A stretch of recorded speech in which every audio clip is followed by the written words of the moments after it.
Seattle, Washington is one of the fastest growing cities, and it's been like that for over a decade now.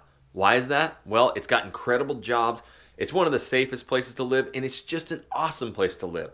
So with that, drives up the prices. In this video, we're going to talk about the cost of living in Seattle, Washington. So stay tuned.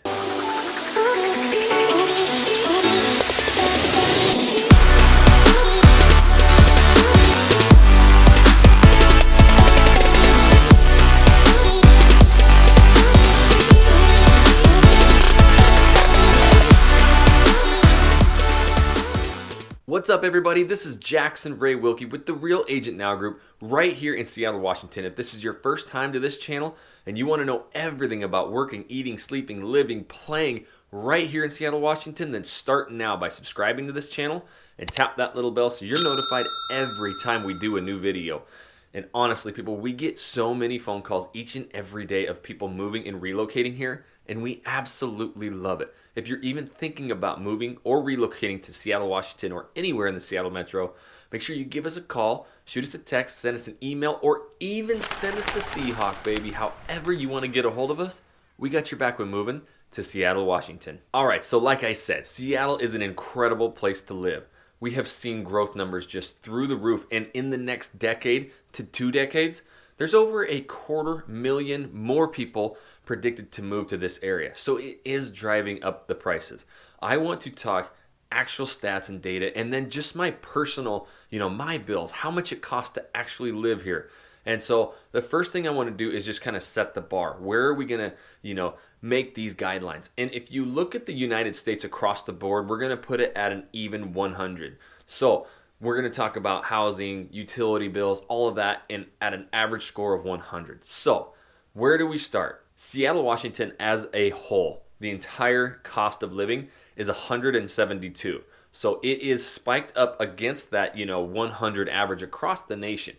But what is the driving factor of that? Because actually the cost of living in many, retrospects is not as expensive as a lot of other places. And it's right there, with the national average. But the number one driver to, the higher increase of cost of living is definitely the housing. The thing about Seattle, and I mean, you've seen it on a map, it's not a big metropolis city that's sprawling. It's landlocked there with the ocean. It's got lakes around it. So there's a lot of funky streets. There's little islands. There's, it's just tough to live right in Seattle. Now there is incredible living out to the east, and it's starting to really gain momentum and popularity in places like Redmond and Bellevue. So any of those places are really growing fast, even down south in Renton. So those are incredible areas that, you can probably find a little bit more affordability. But again, Seattle is surrounded by water, so it's packed in, and, there's just not a lot to develop right in the heart of Seattle. So just where is the housing? Well, if we use that even 100, it's actually at 309. So it is quite a bit above the national average. But when you base that off of a lot of the other Western cities that have as much job growth as we have and high paying jobs, it's actually not near as expensive. About half as expensive as like San Francisco, where theirs comes in at $1.4 million is the median home price there. Ours is like $731 based on where you're at, but that's a good median cost for an average great house here. And so San Francisco area registers right at $600, so literally double the home price. But yes, it's expensive to live here in Seattle. But again, there's high paying jobs, and we can find you good areas that are close to downtown. And actually, there's a lot of jobs outside of downtown too. So we find the spot you need to be, and we can find a house that's affordable and fits your needs. All right, so when it comes to food, eating, it comes in at 108, where the national average is 100.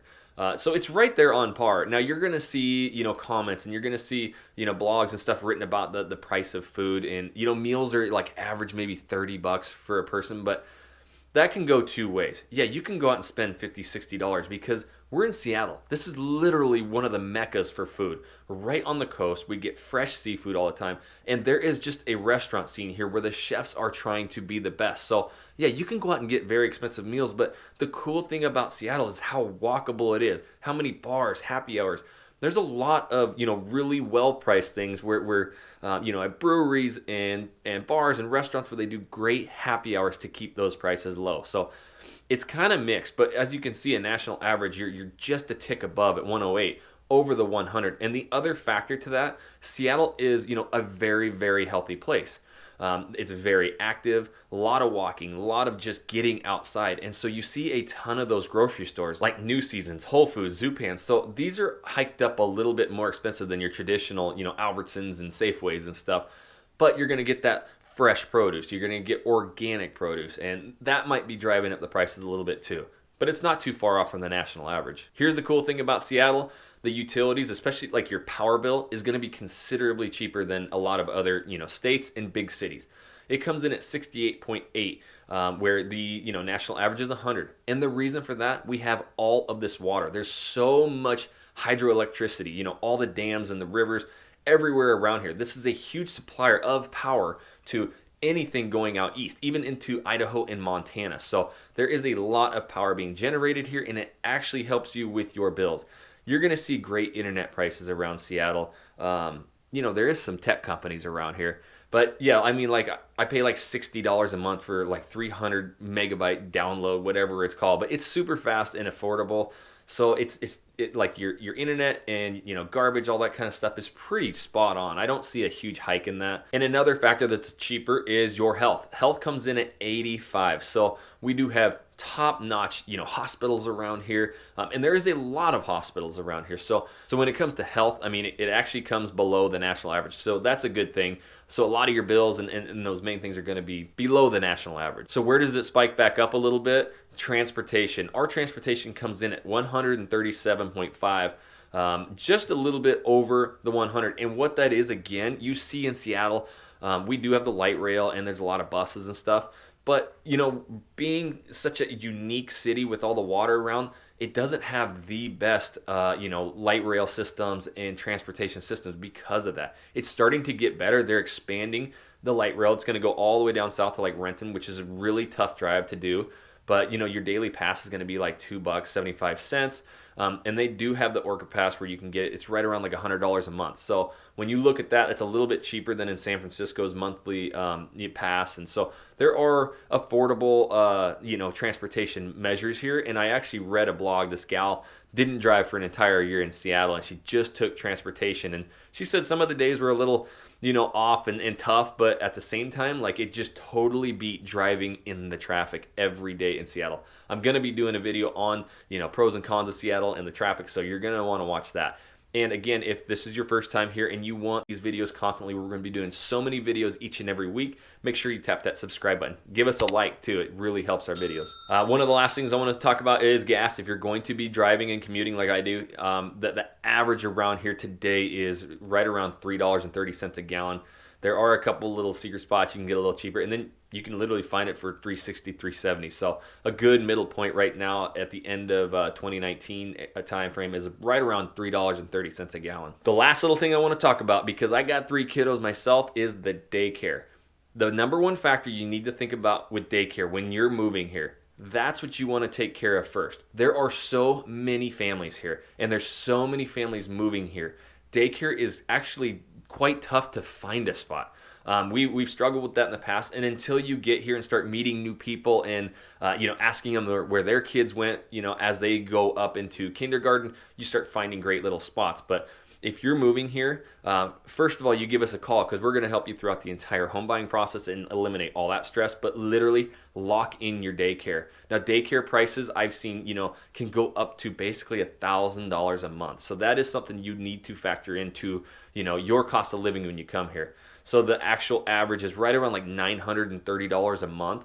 And that's for, more of like your newborn. Once you get to 2 years old and the potty training comes in, it'll drop down to about $700 a month. But I would literally just factor in maybe $1,000 a month for a kid until you really figure it out. There's a couple options with that. You can, find a nanny.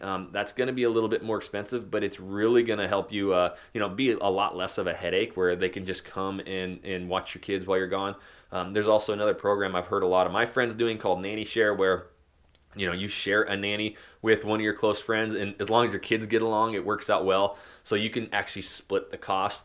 I don't want to get into taxes and all that, but I do know if you spend over like $1,800 a month or so, you're going to have to look into taxes and pulling out for the unemployment and stuff too. So don't want to get too deep into that, but just be aware of that if you're moving here. We're going to help you find the house and all that, but you need to probably lock down your daycare. Other than that, literally your living around here is going to be pretty on par with anything on, you know, this Northwest territory. Portland, you know, anywhere around here, you're going to have, you know, you can go find your $4, $5, $6, you know, craft beers, brewery beers, you know, $10, $7 happy hours.